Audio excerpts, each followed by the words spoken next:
Ryan Matlock, I'm coming after you, boy. And I'm serious, by the way. Ryan, I'd like to see you do this challenge. Okay. So Pun Diddley challenged me to the pun challenge, which was a thing like 6 months ago. The only problem was it was right around the time I got married, so that didn't happen, but now it's happening. So did it. Alright, so we're gonna start out with 2 words, listen and single. One time there was this woman and she just really liked lying to people, and there was this pastor who decided to call her out on it, but he was Jamaican, so when he told her to stop sinning, instead of saying that, he said, "Less sin, girl." Premature and suggest. Premature and suggest. That's not gonna be easy, but I'll do it anyway. Suddenly I've crafted another story about some girl in a dire strait, but whatever. There's a lady who was on a dating website because she wanted to find her true love and everything. The problem was that it asked you to tell everything about yourself, because that's how the search engine worked. It wouldn't work unless you told them everything about you. And at the time she had just a ton of congestion, and so she had to let them know that that was the case. And the other thing about the service was that it always made sure to match you up with the person ahead of time. So you wouldn't get matched with the person, then all of a sudden the other person knows. You have to sign off like, yeah, I'm cool with this match. So they would pre-match you. And so I decided to premature, and because she had a sick chest, they had a sick chest. What a weird story. Rent and lace. There was an evil mastermind who had a strange affinity for lace, but they could never pay for it in full, so they always had to rent it, and they would tie up their enemies in it, and their enemies would always say, "Rent-lace me, now!" Restless embryo. Why? Gotta eat these grapes for energy. Pun energy. Once upon a time there was a kingdom and it fed off of sleep. Sleep was sort of like the currency, okay? So if you got enough sleep, then you were a wealthy person, and if you didn't, then you were poor. Unfortunately, as a result of an economic collapse, just some really bad things that the government decided to do, there was a recession.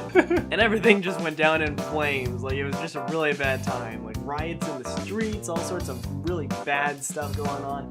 And it was sort of like people had their own way of speaking, yo? Like they would say yo after everything, because that's the way the cool kids talk. Well, because everything was burning to the ground, you had to let people know if they had fire on them, and you'd let them know by saying, "Hey, Ember, yo."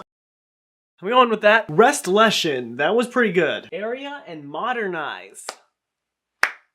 Fun fact, in the future, a scientist is going to be able to give you like a robotic eyeball. It's going to be awesome because the irises are going to be like 10 times better than our normal eyes. You'll be able to see farther than ever. It just never runs out because the irises of the eyes are capable of not only seeing the way our normal eyes do, but zooming out as well, just like x-ray vision, all sorts of stuff. And not only that, but they're also made of a light material, which makes them lighter than air. And so they are the area modern eyes. I'm feeling good about this. Let's crank this up a notch. 3. Symptom, reflect, net. Once upon a time, there was a simple man named Tom, and people named him Sim-Tom. The only problem with Sim-Tom was that he liked to flick people. He just, all day. And one time he met up with a Russian and he decided to flick them, and they said, "No, don't do that." This is because the Russian, though Russian, also spoke English and would only speak Russian when he got angered repeatedly. You know, Tom, he didn't listen to him, so he reflecked him, and the Russian replied, "Nyet." If I ever have kids, this is what the stories are gonna sound like. They just come from who knows where. Misplaced, disagreement, and technology. Why? I just got 3 words. 2 of them have 4 syllables. This pun story is also set in a place far away from here time-wise in the future. In the future, they can tell whether you're lying based on the temperature of your skin. Apparently, you heat up a very minute amount, so far as degrees Fahrenheit, when you lie in the future. Well, anyway, there's this woman in a mall and she lost her purse. So she goes to the place where you go if you're missing something. She goes to the misplace and she says, "That right there, that's my purse." They want to make sure that you're not lying about this. So they take out the thermometer reader thing and they read her temperature. If it's like x1 degrees, that means you're lying. If it's x0 degrees, then it means you're telling the truth. And they take her reading and it's 0.5. So it's somewhere in the middle. And they didn't know what this degree meant. So because their technology had a fault, they made a technopology and sent her on her way with someone else's purse because it wasn't actually her purse. Future's got problems, man. Okay, that was bad, but this is the last one. Will fixture commemorate? I'm gonna do this carrot. In case you couldn't tell, I'm eating dinner while I make this video. There's this guy named 8, and he was a great man. In fact, they used to call him Honest 8 because of how great he was.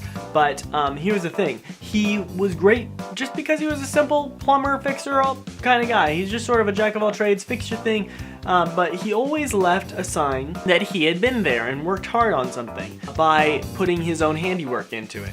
And so one time, they had to actually have a well dug near their house so that they could get water. And that's what 8 was paid to do. So 8 came and he dug a well, he built the well and everything. And then he etched like his initials into the side of the well. And then he went over to someone and said, hey, I etched my initials there so that you remember me. And I thought it was great. And he said, cool, glad I was able to fix your well. And they replied, every time we see your etching, we'll come member 8. See if I can hack the video again. Hey everybody, so I am Ryan in the future editing the last video of the month, and I still need your submission. I'll put the official typed up guidelines in the description.